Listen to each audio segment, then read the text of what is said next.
Hey, hey, hey. Hi, everybody. Welcome. And today we are going to talk about setting goals for quarter two. And we're not talking about the basic business goals that you're going to set up. Today, I want to talk about your work management goals, your learning goals, and your implementation management goals. And actually, not your learning goals, but your learning management goals, because we all know it's easy to get into that shiny object syndrome, go down the rabbit hole, end up somewhere where you didn't even mean to be.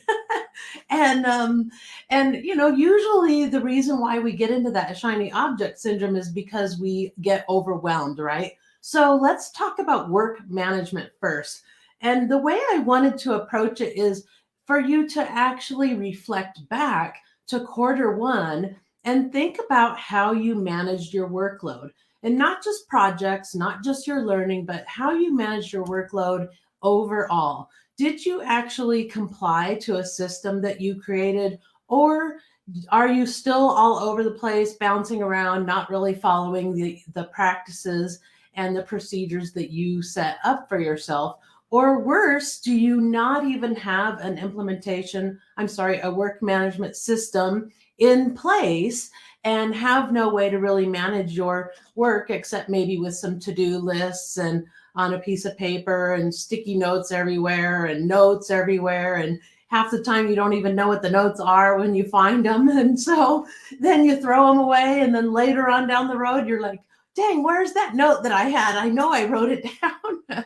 So think about that with your work management. If you look at the lessons learned, like how was your implementation, your work management practices in January? How was it in February? How was it during March? Did you get all the things done?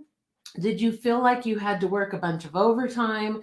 Did you end up blowing off certain things that you wanted to get done? So if you've done any of those things, you might want to consider tightening up your work management practices just a little bit.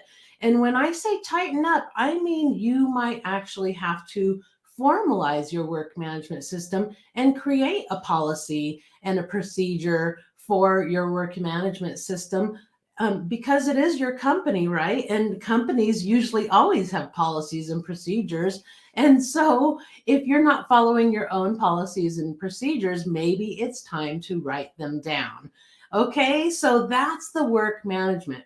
Now, when it comes to learning management, I wanted you to take a look back and look at January, February, and March, and ask yourself, did you end up buying anything that you felt was, you really didn't need to buy it at that time? It wasn't related to any of the projects you were working on. And I'm not talking about related to your entire business, because that thing that you purchased may come in handy later on down the road, right? But maybe you got off track a little bit and you ended up buying a course or going to a boot camp or doing something that was not really in line with what you were working on at the time. So one of the things that I tell my clients all the time is, instead of slating time for learning all the time for your business, slate time within a project so that when you learn in a very targeted way based on the project that you are currently working on. And that way you don't end up buying things that you don't have, or that you don't have time for, right? And you end up down a rabbit hole. You end up maybe confused because now you've bought somebody else's approach to doing the same thing that you were doing before, and now it's derailed you, gotten you off track or something like that. So we don't want to get off track. We don't want to be confused. And we certainly don't want to be spending money that we didn't need to spend. However, if you've already done that, it's okay. But what I recommend is that, in Trello or in Jira or whatever project management tool you're using, create a project management board for that particular training. In fact, you could create one for all of your trainings. I personally just keep most of my trainings in one board, especially the smaller ones, but then larger programs that I have, I keep on a separate board. And that way I can leverage them as an asset of my business, and I can continue to go back to those trainings and get the information that I needed based on what I'm doing. So I feel better about it because my trainings that I purchased over the years, and there have been a lot, they don't go to waste, right? I can go back in, I can get the information I need, and I can keep moving forward. Okay, and so then the last one is your project management practices. How are your implementation practices on your projects? Now, if you look back at January, February, and March, and you did not implement very well, and maybe you stumbled through, you were just flying by the seat of your pants, you didn't really know what you were doing, or worse yet, you forgot a major component of the project you were working on, you might want to instead start with doing some requirements and jotting down the things, not just the goal of the project, but what are the things that you need to deliver at the end of this project? Remember, projects are all about input and output, right? So what input do you need? Like, for example, if you're creating a sales page for your coaching programs, you need to know what those coaching programs are, at least an outline of what they are, their pricing, what's included, all that sort of stuff. So you want to make sure that you have those things done first. Otherwise, you could end up getting yourself derailed by now having to go back over that and get all that coaching stuff set up for yourself before you can finish that sales page. Now, that's okay, but it's just a bummer when it's a surprise, right? And you're like, oh man, I forgot I have to do this. I experience it myself sometimes when I get lazy and don't do requirements. So think about what inputs you're requiring, what outputs will you be generating, and how will those outputs become those deliverables that you are creating for whatever project that you're working on. When you think about things, your projects in terms of deliverables, it's a lot easier for you to get focused on what's required for each one of those deliverables. And then you can make a list, of tasks and things like that.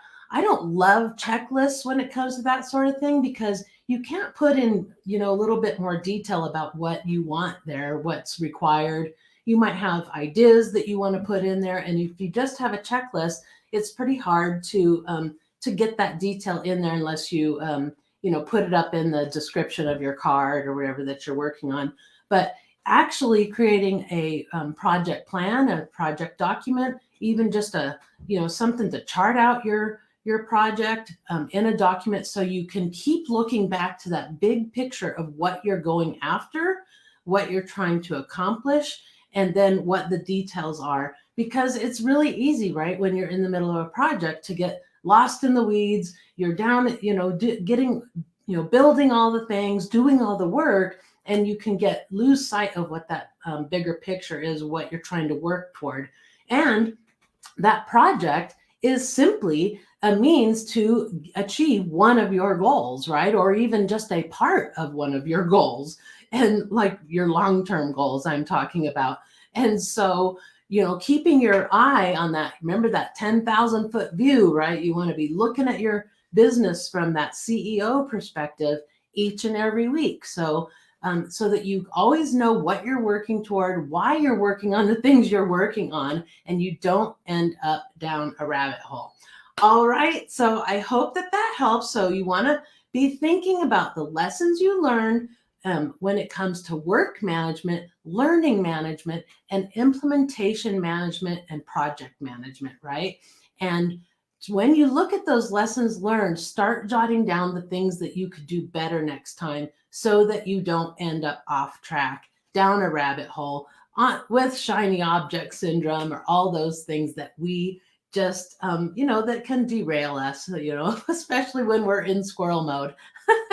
I know I get into squirrel mode every once in a while and I have to really watch myself on it. And the one thing that I do when I get into squirrel mode is step back, look at that 10,000 foot view, and then look at my Kanban board and make sure that the things I'm working on are on that board and the things that I'm not working on are not on that board.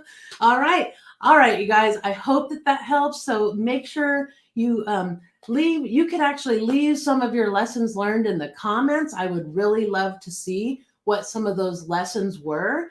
and what you plan on doing to mitigate that issue and not have that pain point again, right? Because that's the whole point of having a lesson learned, right? Is that we don't want to repeat those problems. Okay.